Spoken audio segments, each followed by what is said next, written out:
ఈరోజు కాంగ్రెస్ పార్టీ కాళేశ్వరం కూలిందని, కాళేశ్వరంలో అవినీతి జరిగిందని చెప్పి ఒక పీసీ ఘోష్ కమిషన్ వేసి మరి కేసీఆర్ని బదనం చేయాలని చెప్పి మరి ఏదైతే 94,000 కోట్ల ప్రాజెక్టు ఉంటే మరి దాన్ని 1,00,000 కోట్ల అవినీతి జరిగిందని చెప్పి ఆరోపణలు చేస్తూ మరి ఒక కమిషన్ వేసుకొని అసెంబ్లీలో చర్చించకుండా ఒక్క రోజుల్లోనే మరి తూతు మంత్రంగా ముగించి మరి మేడిగడ్డ, అన్నారం, సుందిల 3 బ్యారేజీలు ఉంటే అక్కడ మరి మేడిగడ్డ 84 పిల్లర్లో ఒక పిల్లరు కుంగితే మరి దానిని మరి అవినీతి జరిగిందని చెప్పి కేసీఆర్ను బదనం చేస్తూ ఉన్నారు.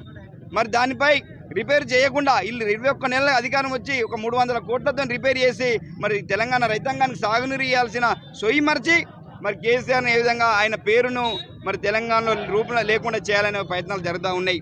మరి అంత పెద్ద ప్రాజెక్టు, ప్రపంచంలోనే లిఫ్ట్ ఇరిగేషన్ ప్రాజెక్ట్ అయినటువంటి కాళేశ్వరంపై మరి గత కొన్ని సంవత్సరాలుగా మరి తెలంగాణ రైతాంగానికి మరి వేములవాడ నియోజకవర్గానికి 40 ఎకరాలకు నీళ్ళు ఇచ్చిన చరిత్ర ఉంది. మరి ఇదే ఎమ్మెల్యేలు కదా, పక్క వంటి నియోజకవర్గ ఎమ్మెల్యే కానీ, వేములవాడ ఎమ్మెల్యే కానీ మరి ఇక్కడ అన్నారం పంప్ హౌస్ నుంచి కానీ మరి పాదిల్నారు రిజర్వాయర్ నుంచి కానీ నీళ్ళు ఇచ్చింది మీరు కాదా కాళేశ్వరం నీళ్ళని చెప్పి మేము ప్రశ్నిస్తూ ఉన్నాం. మరి ఈ యొక్క ప్రాజెక్టు కూలిందని చెప్పి మీరు ఆరోపణలు చేస్తున్నారు కదా, మరి మీ రాష్ట్ర ప్రభుత్వ సంస్థలు ఏం చేస్తున్నాయి? మరి సిబిఐకి అప్పచెప్పామని చెప్పి మోడీతో ములాఖాతై కేసీఆర్ యొక్క పార్టీని బదనం చేయాలని ప్రజలలో మీరు చులకన చేయాలనే ఆలోచనతో మీరున్నారు. ప్రజలు చైతన్యవంతులు. వారు ఇదివరకే ఆ సాగునీరు తాగునీరు మరి మిషన్ భగీరథ ద్వారా కూడా వేములవాడ పట్టణాలను తీసుకుంటే మరి ఇక ప్రతి ఒక్క ఇంటికి మిషన్ భగీరథ నీళ్లు కాళేశ్వర జలాలు అందించిన చరిత్ర బీఆర్ఎస్ పార్టీది. మరి మీరు ఎన్ని కుట్రలు చేసినా కేసీఆర్ని ఏం చేయలేరు. తెలంగాణ ప్రజల అండ కేసీఆర్కి ఉంటుందని చెప్పి తెలియజేస్తూ మీరు చేస్తున్న కుట్రలు 2 లక్షల కోట్ల అప్పు చేసి ఒక్క రిజర్వాయర్ కానీ ఒక్క ప్రాజెక్టు కానీ మీరు ఇంతవరకు కట్టలేదు.